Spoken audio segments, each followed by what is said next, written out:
शुक्रवारी पहाटे मुंबई गोवा महामार्गावर वीर रेल्वे स्टेशनजवळ टोईंग व्हॅनच्या धडकेने झालेल्या अपघातात महाडमधील 4 तरुणांचा दुर्दैवी मृत्यू झाला आहे. यामुळे संपूर्ण महाड तालुक्यात एकच शोककळा पसरली होती.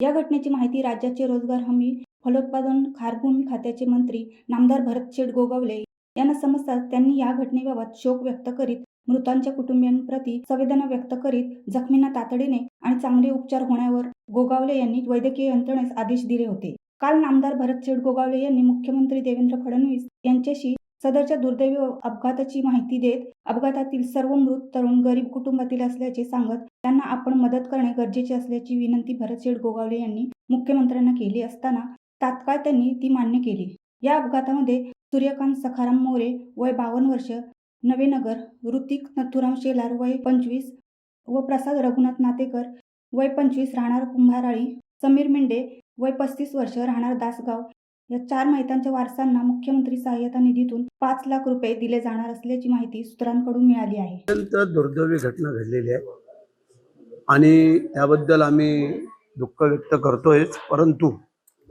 आमच्या परीने, शासनाच्या परीने मुख्यमंत्री, उपमुख्यमंत्री यांच्याकडं आज आम्ही ही वस्तुस्थिती सांगितली आणि मुख्यमंत्र्यांनी तात्काळ 5-5 लाख रुपये ह्या 4 कुटुंबाला देण्याचं मान्य केलं आहे. जो काय जनतेचा आक्रोश आहे त्या आक्रोशाला आम्ही सामोरं जाऊन त्याच्यामध्ये जे काय आमूलाग्र बदल घडवायचा आहे तो घडवून येत्या 8 दिवसाच्या आत एक मीटिंग कॉल करतो मी CS ना, ह्यांना सगळ्यांना बोलवून, आणि त्यावरती जे काय अडचणी असतील ते आम्ही दूर करू. शिवसत्ता टाइम्ससाठी रेश्मा माने, महाड. दे धडक बेधडक वृत्त देणाऱ्या आपल्या शिवसत्ता टाइम्स न्यूज चॅनलला लाल बटन दाबून सबस्क्राईब करा आणि बेल आयकॉनला क्लिक करायला विसरू नका.